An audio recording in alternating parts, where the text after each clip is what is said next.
Salut les gens, comment allez-vous? J'espère que vous allez bien. Moi ça va super, nickel. Comme d'habitude, moi c'est Akira et bienvenue sur ma chaîne. Aujourd'hui on se retrouve dans cette nouvelle vidéo où je vais vous présenter 3 animés où le héros est une légende mais personne ne le sait. Mais avant, sachez que vous pouvez vous abonner, lâcher un petit like, écrire des critiques dans les commentaires. Écrivez dans les commentaires à qui appartient ce bras et de quel animé il provient. Oui, j'attends vos réponses dans les commentaires. Alors sans plus tarder, commençons.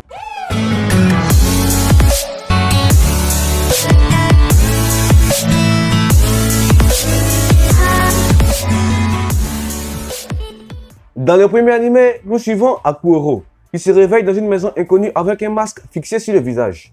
Ayant tout oublié de son passé, il se naît l'image d'un animal à la gueule de feu. Il se retrouve à vivre dans un village campagnard qui vit sous des menaces multiples. Et chose particulière, les habitants ont des oreilles d'animaux et les femmes abordent une longue queue soyeuse qui fait partie de leur corps. Akuoro tente donc de se faire sa place dans ce village et aide ceux qui l'ont accueilli et les habitants du village. Pour aider les gens du village, il en viendra à se dresser contre l'empereur local. Et là, son passé commence à ressurgir. Cependant, il ne semble pas autant de bons sentiments qu'on aurait pu le penser. Il semble cacher un loup secret. Alors, cet animé est vraiment cool. L'histoire est vraiment géniale. L'intrigue et l'histoire avancent à un rythme très soutenu, je dois dire. L'animé contient des scènes comiques, mais il traite également des problèmes du monde réel en même temps.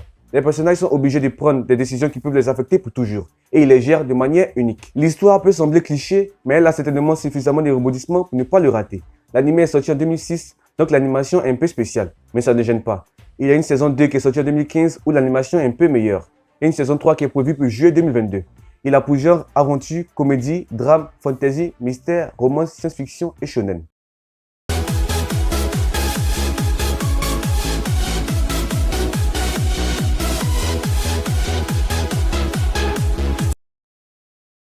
Le deuxième animé s'appelle Magi. Nous sommes dans le monde de Magi où d'étranges lieux appelés labyrinthes ont commencé à apparaître de manière totalement aléatoire, 14 ans avant le début de l'histoire. Cependant, dès qu'une personne est arrivée au bout du labyrinthe, celui-ci disparaît, laissant ses trésors à celui qui l'a vaincu. Le personnage principal, Aladdin, pas celui-là, est un enfant de tout ce qu'il y a de plus inoffensif, du moins en apparence. En effet, la flûte qu'il porte au cou est la demeure d'un puissant djinn du nom de Hugo. Un jour, le dieu va faire la connaissance d'Ali Baba, dont le rêve est d'entrer dans un labyrinthe, en quête de richesse et de gloire.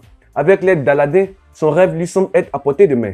Mais Ali Baba ne se rend pas compte qu'avec Aladdin, son aventure ira bien plus loin. Alors, cet animé est vraiment cool. Une vraie pépite qui est très sous-estimée selon moi. C'est l'un des animés les plus captivants que j'ai vu.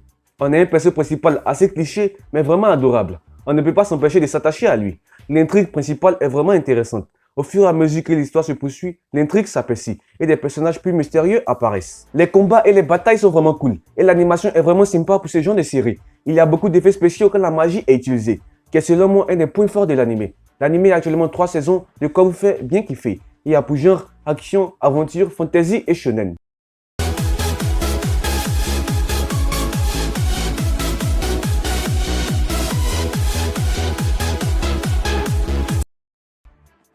Le troisième animé s'appelle Katana Gatari. Alors, cet animé est le plus connu de ma liste. Nous sommes dans la période Edo au Japon. Nous suivons Shishika Yasuri, qui est le 7e dirigeant de l'école d'arts martiaux japonais de Kyoto, et vit sur l'île de Fushu avec sa petite sœur Nanami. Togame, une samouraï générale d'armée, lui ordonne de l'accompagner dans sa quête des 12 épées du légendaire forgeron Shikizaki, qui garantirait toute victoire à son possesseur. Alors, c'est un animé très agréable, malgré des dessins en apparence enfantins et simples. L'animé est malgré tout assez mature et violent. L'histoire est très originale, mais également totalement impitoyable. On s'attache à tous les personnages assez facilement. L'histoire est vraiment basique. Une fille qui va chercher un gars perdu sur son île pour récupérer 12 katanas. 12 épisodes, 12 katanas. Vous avez compris? Tout cela est très pratique et plutôt simple au premier abord. Cependant, le scénario se rattrape grâce à l'apport réel de chaque épisode, de chaque katana. Contrairement à beaucoup d'animés qui se seraient répétés sur le style des katanas et des laits détenteurs, Katana Gatari arrive à innover à chaque épisode. Le seul hic selon moi, qui n'est pas vraiment un problème, c'est que le perso principal est déjà surpuissant dès le début, donc on ne le voit pas évoluer. Mais à part ça, c'est vraiment un bon animé. On peut adorer comme détester. L'animé a actuellement une saison de 12 épisodes de 50 minutes et a pour genre action, drame, fantasy et romance. Et voilà, la vidéo est terminée. Merci d'avoir regardé la vidéo jusque là. Pour ceux qui l'ont fait, vous êtes vraiment les boss. Et les gars, j'ai une petite question pour vous. Est-ce que vous kiffez One Piece? Parce que moi, oui, je kiffe One Piece. N'hésitez pas à me le dire dans les commentaires. Et voilà, c'était Akira. Merci d'avoir regardé la vidéo jusque là et allez, ciao!